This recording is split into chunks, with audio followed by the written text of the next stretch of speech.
ஒரு single set எனக்கு இன்னைக்கு சாம்பிளாக வந்திருக்குங்க. எதில் அப்படின்னு பார்த்தீங்கன்னா நம்மளோட ஷிம்மரில்.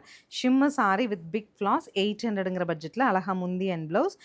நம்ம கஸ்டமர்ஸ் நிறைய பேர் இருப்பாங்க. என்னென்னா சிஸ்டர் எனக்கு எவ்வளோ டைம் வாஷ் பண்ணி கட்டினாலும் அதனோட ஷைன் மறையக்கூடாது. அதே சமயம் ஒரு பட்ஜெட் ரேஞ்சில் ஒரு ஃபங்க்ஷன் வேறு வேணும் அப்படின்னு. அடுத்தடுத்து துவைச்சு கட்ட பிடிக்கும்னா இது எடுத்துக்கலாம். 800 பட்ஜெட்டில் ஒரு செட்டு தான் வந்திருக்கு.